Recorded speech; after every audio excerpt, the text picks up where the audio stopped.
And I'm really pleased to be here, really excited to be here, because Central Asia is something, is like some, yeah, it is where I would like to be, hopefully in future. And and really nice to see my colleagues, Noreen, after a couple of years gap, and to see Helen here, because whose work I actually refer to in my research. So that's very nice to see, and really nice to see students as well who have been part of our journey at UCL, Vanessa, and yeah, great. So just to say thank you for inviting me here, and we'll I'll try and keep the tone and the tempo largely non-academic, but something that concerns all of us. So I'll share my presentation. There are three keywords in this presentation: education, development, and peace. And my argument is actually clear right from the title, right? That the way these are conceptualized in the mainstream discourses, they do not serve marginalized people, but they serve to sustain the status quo. So that's my overall argument. And in my, so this slide is not relevant to Central Asian population, but quite often when I teach this session at UCL, people ask, where is Tajikistan, right? So I quite often have to indicate to them that this is Tajikistan, and I was in Korog. So Korog, if you see my cursor moving, so again, I don't have to tell an informed audience like you, but yeah, so that's where I was for a couple of months doing my research. And I have maintained contacts over the last 10 years, and I plan to go back again for a couple of months. So that's the Gorno Badakhshan, which is about 45% of the land, the national land, and I was in the capital called Koro, capital of Gorno Badakhshan. It's really interesting because Gorno Badakhshan, although you can see it is really like about 45% of the land occupy the lands within that map, but it is really occupied by about 3% of the population of the country. So really 97% is in that rest of Tajikistan, which is also a mainstream Tajikistan in many ways, because the contemporary leaders of the nation mostly are from that region. And also there is ethno-linguistic diversity, religious diversity as well, because most of the population is Sunni, can identify themselves as Sunni Muslims, whereas Gorno Badakhshan, there is a majority that's minority, but identify themselves as Shia minority. It's ethno-linguistically very diverse. So you have, within Gorno Badakhshan, you have Shugni languages, you have Ishkashami, you have Wakhi, you have tons of different languages, and because of the high mountain barriers, it's not necessary that these languages are mutually tangible languages, because they've developed in those remote pockets historically. And so the questions I would like to ask in this paper that I'm writing are three. One is, what are the dominant conceptions of education, development, and peace in Tajikistan? And when I say dominant, I look at dominant actors. So how does President Rahman defines peace or education development? So I'm looking at analysis of Rahman's speech. How do other key dominant actors? So World Bank identifies itself as one of the largest donors of Tajikistan's educational reform, right? So then how does World Bank define as peace and education and development? Similarly, USAID is another very key actor. I mean, has been in the decade of 90s and 2000. China has increasingly emerged as a key actor since 2010 onwards, really strong. How do they fit into these discussions? So basically, that's what I'm saying, that I want to look at these dominant actors and how they frame it, and whose interests do these dominant framings serve, and what implications these have for sustainable development and social cohesion. So these are the questions I have. And I'm going to frame my analysis at three levels. One is the global ideological context. When I say global, I basically mean international, the dominant actors ideological that influence ideological context and the way it influenced globally. Uh, and then I'm going to see how they translate into the Tajikistan's national landscape. And then I'm going to look at Gorno-Badakhshan as a very micro landscape. So at three levels, basically global, national, and local. So let's now come to the first part of today's presentation. There are three parts. The first is global, then national, and then local, right? So let's have a look at the global ideological context. That those who are students at the moment studying peace and conflict and peace building. So for you, maybe this may be a good opportunity to just look at the broader range of discourses. And some of you are experts. So just feel free to feed into this conversation. Please bring to bear your own expertise as well. So you're very welcome to make inputs. Okay, so when we look at the global ideological context of education and international development, what you see is these four paradigms largely dominate the framing. Modernization predominantly. That is a really huge influencing paradigm where there is assumption that the societies around the world are primitive, they're backward, and we need to give them progress, yeah, because they're not progressed enough. So we need to bring them from A, which is backward position, to Z, which is an enlightenment position, and we need to modernize them. Now, I want you to remember this discourse, because we will look at this discourse later on post 1991. So this framing became influential since 1940s at the behest of the USA around the world, right? But Tajikistan being part of the Soviet Union, the Moscow also laid modernization projects. So there is another starting point there about what they saw as modernization. And they also viewed the same, that Moscow is the most enlightened and these elites are the most enlightened. And they are trying to bring backward regions of Central Asia, with Tajikistan as well, into the enlightenment paradigm defined by the Moscow's elite. So let's keep that in mind. So modernization paradigm influences globally. Then within that paradigm, there is this human capital thesis, which says that, if people want to develop, right, they need to develop their skills. Economically develop, you need to develop economic skills. So if you invest in people's skills and abilities and change their attitude, make them more ambitious and more competitive and give them productive skills, they will become like, citizens who will produce better income, and therefore nation will grow economically, right? So those are and it's good for individuals as well. So that's the underpinning, human capital. Again, policies around the world are very influenced by this paradigm. So together they go very nicely. They are like buddies. Then since 1980s, neoliberal paradigm where increasingly, no, the state is not good enough. It's not capable. It cannot look after people. Why don't we have private actors? We should open education to the market, development to the market, let market take the lead. So that's where since 1980s, a lot of privatization discourse have emerged. And that also paradigm has become a dominant paradigm around the world.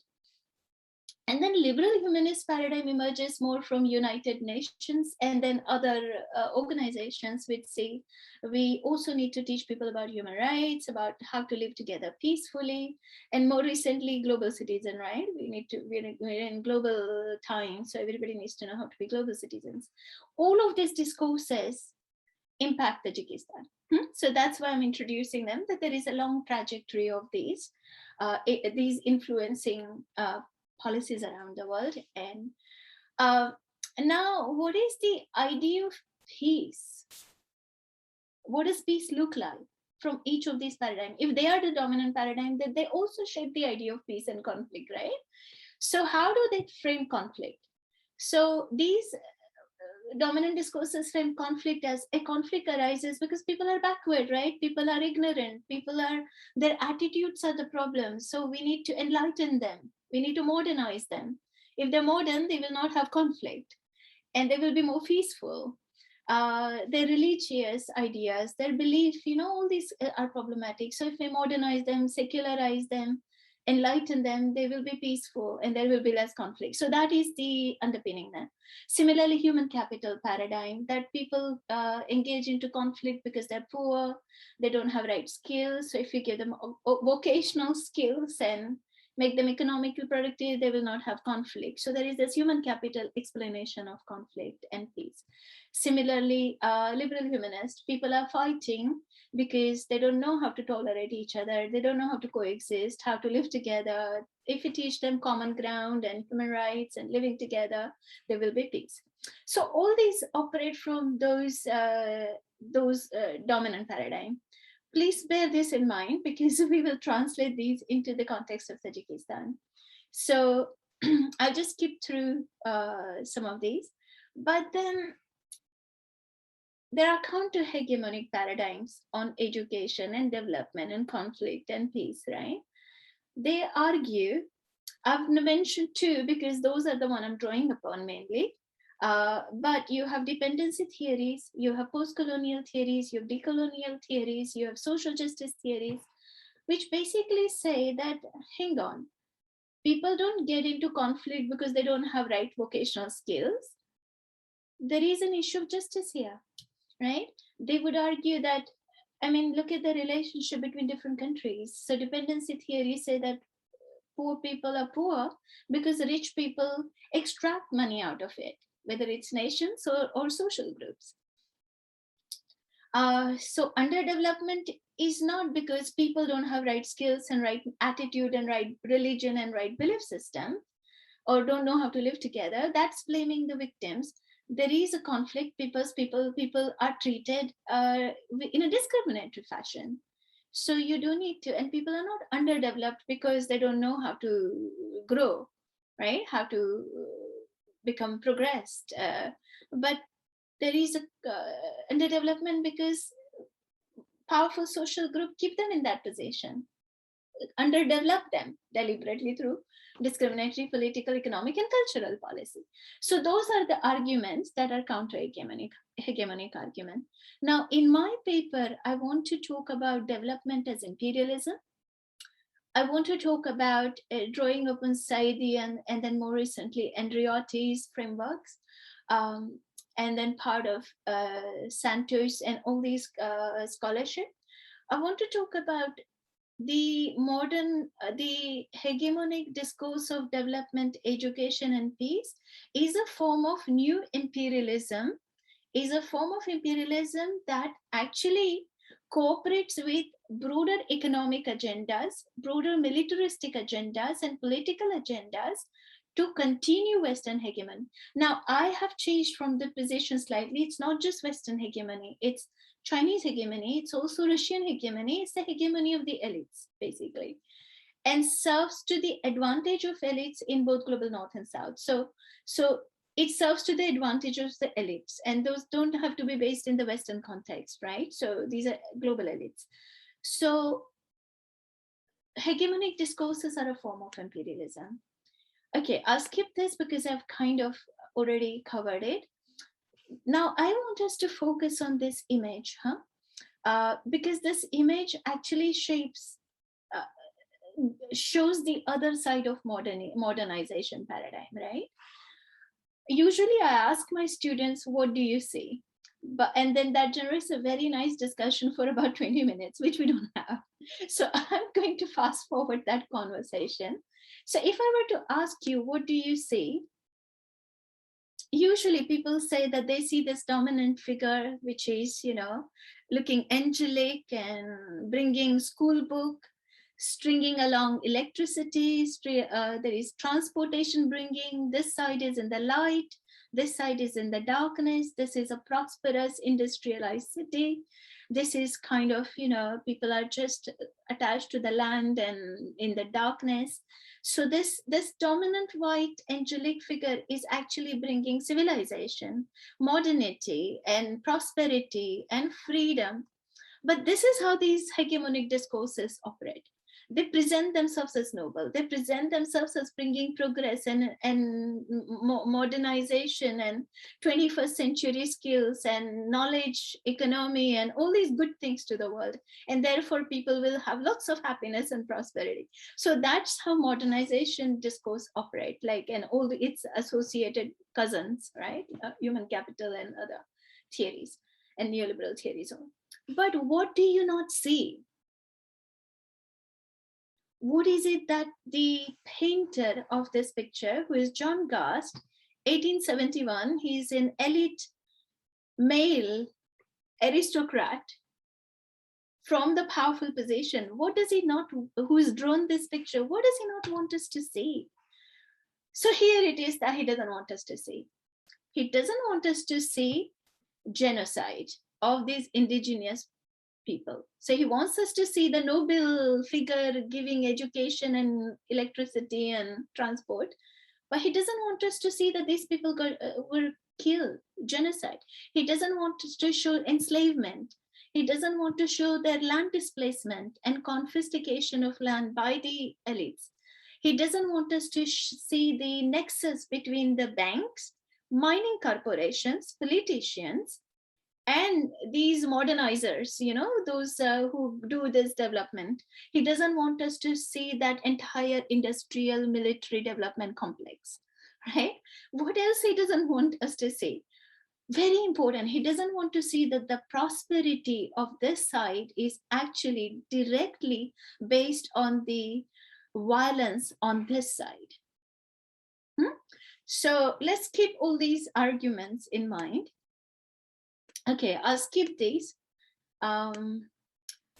Just to highlight more, the dominant discourses of peace remain within that hegemonic paradigm, but then also they say that, prioritize security. So security first, absence of violence as peace. They may also portray, so if genocide has stopped, civil war has stopped, okay, then there is peace. There is a very narrow understanding of peace, right, and violence. Or stability. Just make the country stable enough so that markets can function and international investors can come in, right? So it make it functionable to the market, not necessarily to the most vulnerable in society. They interpret peace as tolerance, living together, or resilience, so that people don't get in a fight, just make them resilient. But the peace building model, counter-hegemonic model, will say, no, we need to address the root causes of inequalities and conflict.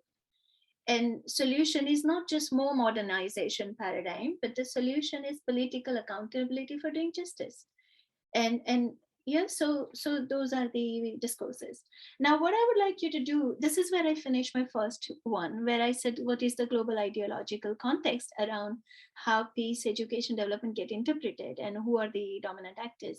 So that's ideological context, huh? Now let's come to Tajikistan and see how these translate into Tajikistan. So far, so good? Yeah. Now Tajikistan. I was in Korog, and that's the photo of market in Korog. It's really hugely run by female women folk. Okay, I'm not an expert on Soviet history of education, so I'm not going to dwell into it, but I'm going to make one point based on my reading of the sources that during the Soviet time, Soviet paradigm of modernization decided by the Moscow's masculine elite dominated, right? And there was also a very clear sense that we need to win children away from their own traditional families because they're backward. And this I'm talking about in terms of even Tajikistan. It's the duty of the Moscow-led elite government to make sure that they don't get the influence of their families, but they get influenced by our ideological discourses that we want to promote. And education aimed to create a new Soviet people. And it was interpreted as progress, being modernized, and the message of God. So for example, many of the societies in Tajikistan traditionally looked at God as a very important figure.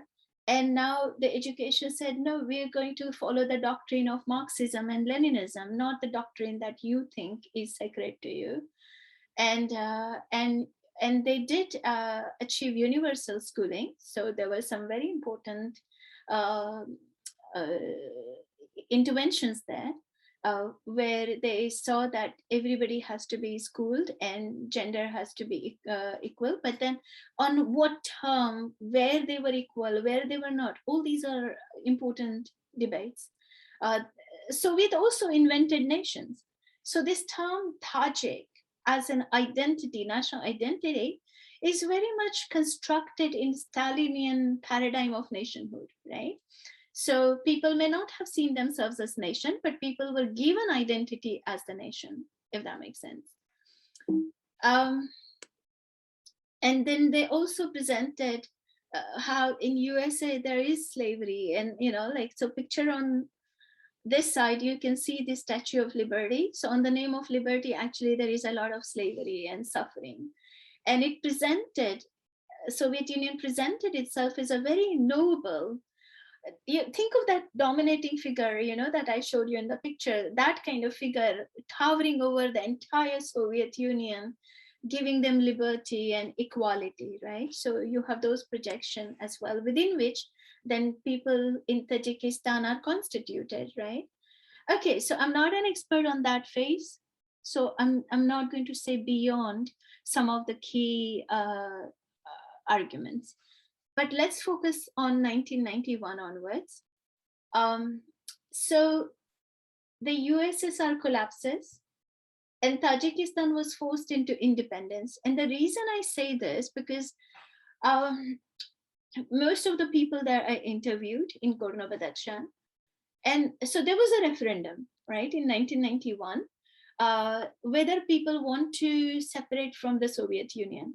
And overwhelmingly, people in Tajikistan actually voted against that. People didn't want to come out of the Soviet Union. So that is an important point.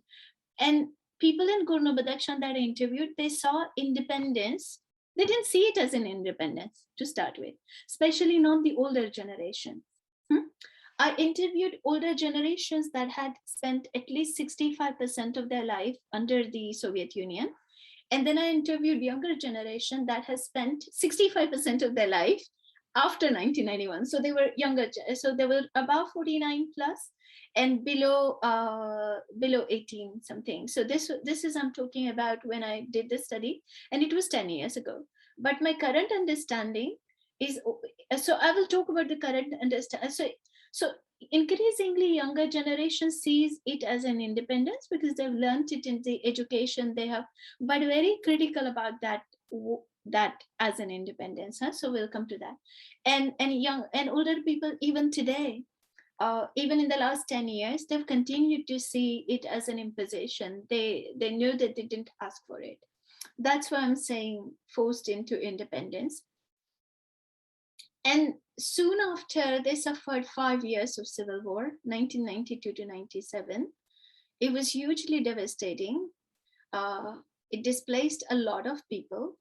And it was a small population of about 5.4 million in 1991. So you can see the scale is huge for the proportion of population that is there, right? And people in Gorno-Badakhshan that I interviewed in Korok, there were many families who had casualties in genocide, because Gorno-Badakhshan, a lot of factions within Gorno-Badakhshan were in opposition to Rahmanov's forces. You see, what was the civil war? And Helen is an expert on this, so she will tell you a bit more than I will. So there was a competition between regional and international elites over who controls the territory, who controls the land, who controls the resources of Tajikistan, and who controls the people.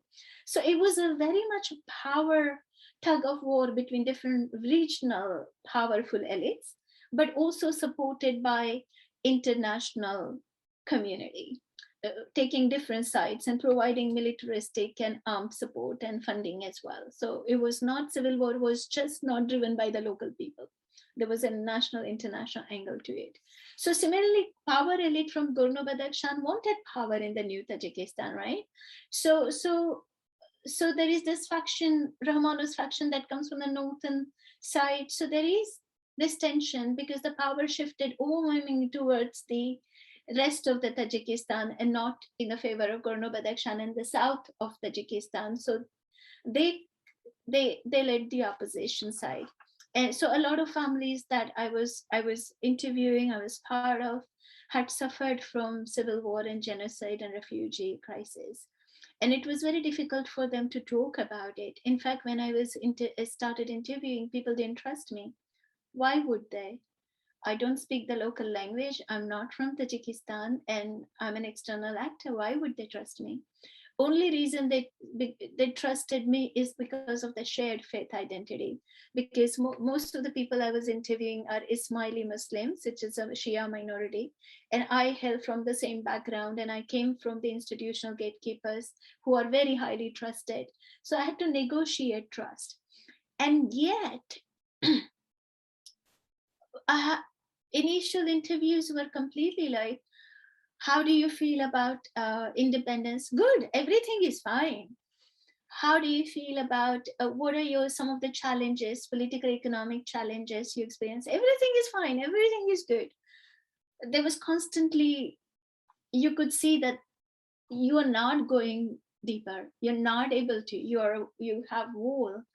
It took me basically staying there for a long time, building friendships for a long time, and being part of the developing trust. That's when in the conversations informally you begin to open up. This is why all those bureaucratic research thing, informed consent, written concept, stay there and take all these informed documentary, it doesn't work. It doesn't work. It is very deeply contextual. And anyway, so okay, I'll stop blabbering a lot here, but I just wanted to share some of the challenges as well. Now, the part I was interviewing is politically vulnerable, economically vulnerable, culturally vulnerable, because they're not in position of power nationally. Overall, Tajikistan as a whole, and even Gorno-Badakhshan, you see very high literacy rate. So in 1991, they already had overwhelming literacy rate, right? By 2010, there were over 9 million citizens. So it moved from 5 to 9 million, and now it's even more. And increasingly in the last couple of years, you see, now in the latest data suggests that approximately 1 million young people every year migrate, mainly to Russia, looking for work, and Russia has made it even increasingly difficult. In fact, during COVID, the migrants from Tajikistan faced a huge discrimination as well. And most of them end up in manual work. So not even in elite parts of Russia, but more in manual labor. Okay. So now I'm going to frame my analysis. As I said, new imperialism is my theoretical paradigm. And I am going to look at how authoritarianism, which is a political economy, nationalism, which is cultural economy, and neoliberalism, which is economic landscape. So how political, economic, and cultural landscape supports authoritarianism, divisive nationalism, and a predatory form of neoliberalism. And together, it constitutes new form of imperialism in Tajikistan, which promotes hegemonic discourses of peace, education, and development, but they do not address the root causes of inequalities and conflict. So that's where, that's my framing. So now let's look at the findings. Now, before we go to findings, it's important to sort of recognize the actors involved. So you have USA and its allies. You have Russia, Turkey, Iran, China, even India, Pakistan, and various international development and banking communities involved, which involves the Asian Development Bank, the World Bank, the USAID, Mercy and Save the Children. These are some of the key prominent actors. Plus, I should have added in Gorno-Badakhshan, Aga Khan Foundation and Aga Khan Development Network hugely involved. And then there are other actors as well spread around Tajikistan. So in many ways, these are all actors involved in Tajikistan. Now, as I said, it's new imperialism. that embodies authoritarianism. Now, President Rahman has remained president of Tajikistan forever, basically. Since the uh, and not only that, but in 2015, he has won all the elections. And critics have claimed that these elections have been fraudulent, and we'll see what it is. And in 2015, in fact, they passed a series of laws that gave him lifetime privileges as president. He's got so many lifetime privileges that it's practically him is the dominating voice. And he's been also presented as the savior of Tajikistan in the dominant discourses. So how do they promote, the dominant positions promote the discourse of stability, that we need to keep Tajikistan stable. So we need to continue to invest in Rahman, because if we open it up to democratic election, there will be too many factions and it will make the country fall into civil war again and country will become unstable. So just stick to Rahman. That's it. It will keep our country stable. So the discourse is not about transforming the structures that produce conflict. The discourse is about stability, which actually embodies authoritarianism. And it has been argued that it is a global performance state. Hither Shaw has argued, called it a global performance state in his work. And what Hither Shaw says that, the entire statehood and elections, everything, apparatus of democracy is just performance. Performance in a way that it's not real, but it is enacted in front of public. So it makes the international donors feel legitimate. Oh, it's a democracy, election happened, so we're legitimate to be there, right? So democracy is mimicked, it's not real. And it was funny when I was looking at the political speech during the election time in 2016 election. I was looking at the 2020 election also happened and Rahman became the president again. But I'm yet to analyze 2020 discourse, so I'm coming into it, but I have data from 2016 right now. And it was so funny that opposition parties are actually loyal opposition. They are not real opposition, because real opposition has been exiled or imprisoned or even killed. Yeah, so it's a loyal opposition. So they were campaigning saying, you have to vote for the most suitable candidate. And actually the most suitable candidate is the slogan of the party of Rahman.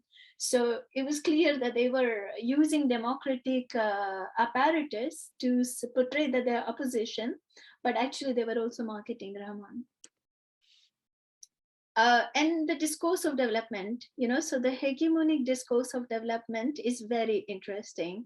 They consider Rahman as the benevolent actor. You see that image, towering image of the angel bringing development. Now that is the image of Rahman there. And in dominant presentation. And then Tajikistan is presented as an underdeveloped country, which Rahman is helping to transform into developing nations. And Rahman regularly features as opening schools and doing works of charity. And when I was looking at the history textbooks, geography textbooks, the images in the corridors of the school and the assembly recitation images in the library. So you see Rahman's books are really kept at the central, very much huge display. I'm talking about Gurno Badakhshan, because that's where my research is focused. So in Korog's library, in the school library and the public libraries, Rahman's books are centrally displaced, which talk about how to be loyal to the nation. Given that Gurno Badakhshan was in opposition to Rahman in the civil war, you can read deeper text there. And school buildings, walls and classroom walls are adorned with lots of photos of Rahmano. And the interpretation of nationhood that comes from Rahmano's party. And textbook also portray them as Tajiks. Now that's very interesting, because not all Pamiris, they call themselves Pamiris, not all Pamiris, and more locally as Shuganis and Wakis and Daris and Ishkashimis. So there are other local identities based on ethno-linguistic group. So But because Pamir is a dominating mountainscape, most people in Gorno-Badakhshan see themselves as Pamiris. Many of them have problem identifying themselves being as Tajik, ethnically Tajik, because they don't necessarily, everyone does not necessarily see themselves as Tajik. There are Pamiris who see themselves as Tajik, but like, for example, in Darwaz regions, but there are Pamiris who don't identify themselves as Tajik. So it's a contested the narrative. Many people identify themselves as Tajik by passport and nationality, but ethnically as Pamiri and not Tajik. So I just want to say that identity is a contested scape. It's not a homogeneous interpretation of identity. In school textbooks, Rahman is presented as national hero and peace warrior. And so civil war, the way civil war is presented in the curriculum, it has Rahman's party's point of view. It doesn't have Gorno-Badakhshan's point of view. Right, so then Rahman is held as the savior of and bringing peace rather than as one of the parties in conflict. Anyway, so and the state is captured by really oligarchs and kleptocracies, of which Rahman and his social group, like his families and relatives and friends, a lot of people come into that kleptocratic setting, and people. The social contract between people and state is not that in the classical nationhood states that state takes the responsibility and obligation to look after people. That's not the social contract in Tajikistan. That's not the classical, because in neoliberal policies, the state shouldn't play that role. Market should play that role, So people are actually coerced into obeying the state and following the rule of the market. And market has profit motive. Market is not people friendly. So yeah, so you have to obey the state and follow the market, but nobody looks after you. It's a very surveillance state. Opposition, human rights activists are handled very brutally. And in fact, the whole discourse of terrorism is very political. Opposition, the strong dissent against Romanov is quite often interpreted as terrorism. Okay, so the first part of the imperialism is authoritarianism, and the entire development discourse, peace discourse, emboldens authoritarian lead. Now let's come to the second part of imperialism, which is nationalism. Now, school textbooks are divisive. They are fascistic in politics. So Jason Stanley, who's based in Yale University, has written this book, How Fascism Works. So he's talking about the rise of fascistic politics around the world. You see that in India, you see that in Brexit discourse in the UK, you see Make America Great Again discourse, in Trump discourse. Turkey, so you see rise in fascist, even Russia, right? Similarly, Tajikistan also has those fascistic politics of us in them. So if you look at new textbooks that were introduced in between 2000 and 2006, and in fact, mind you, some of these textbooks were funded by UNDP and Asian Development Bank and the World Bank. So they create a sense of national self, which is Tajik, but modeled after powerful groups like Sugadian regions, which are wealthy elites,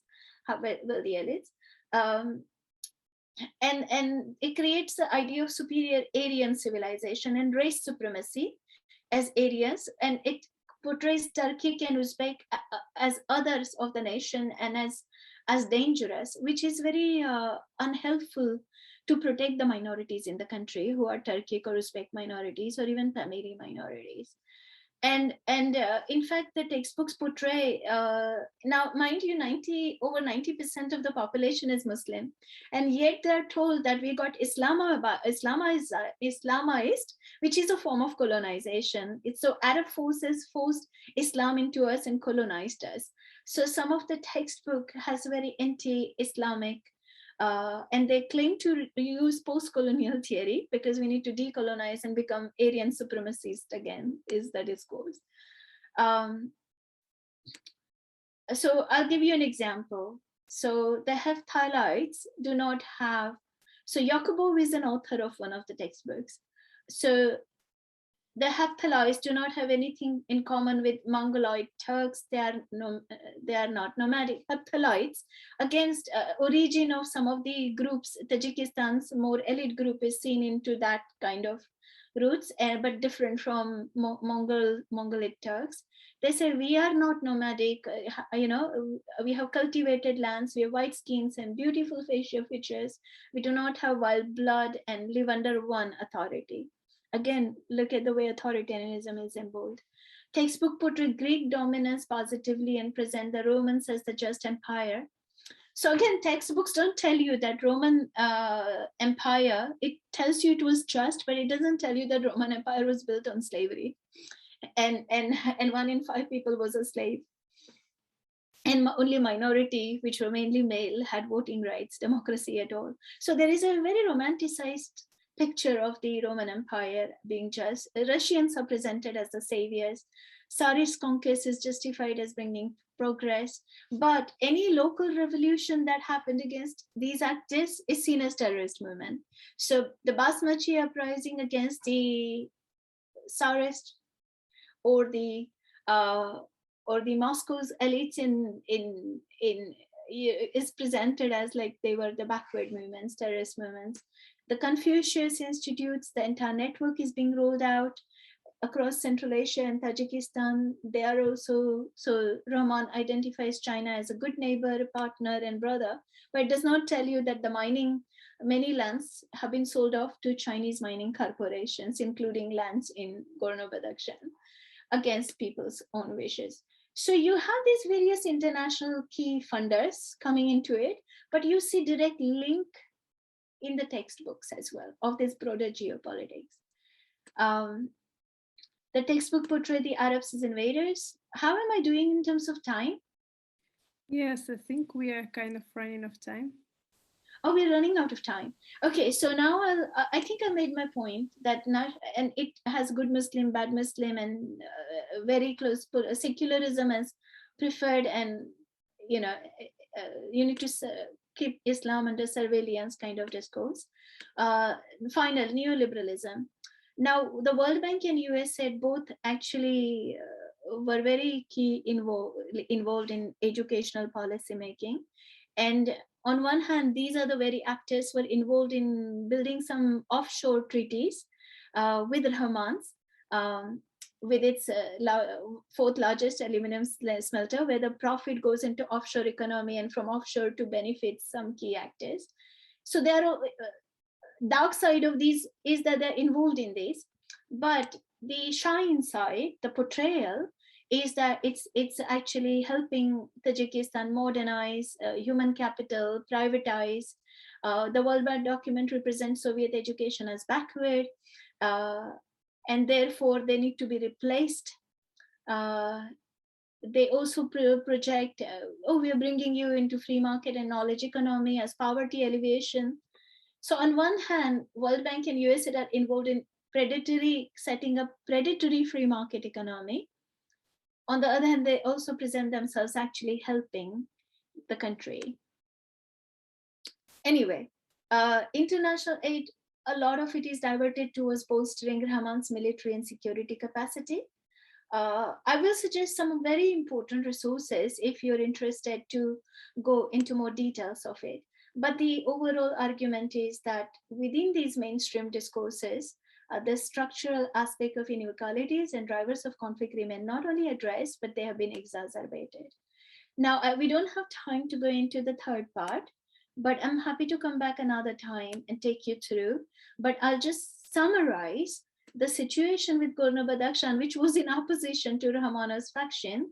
The Aga Khan Development Network is playing a very important role in education and development of the country, but the way they have gone about it, that they have recommended more docile subjectivity, more passive subjectivities, not to react against Rahman, but respect Rahman and work with him So it's a more pacifist approach.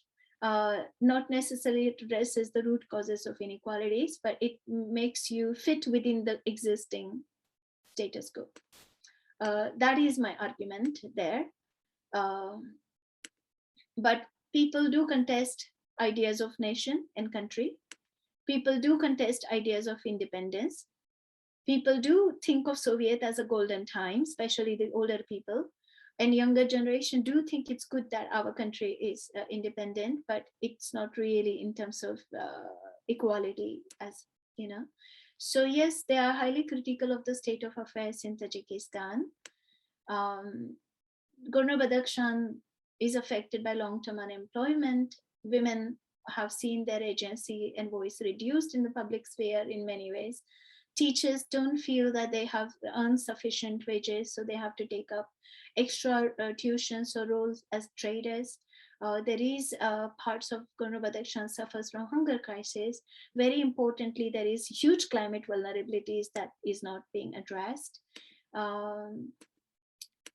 Tajikistan as a whole, debt has in fact tripled now, doubled in fact, and it has come under the debt regime controlled by the private actors based outside. The Tajikistan's people's fate is not governed by people themselves, but under the debt crisis, mean most of the income goes into paying the debt rather than people benefiting, redistributing to people. So I'll stop there. Thank you so much for listening.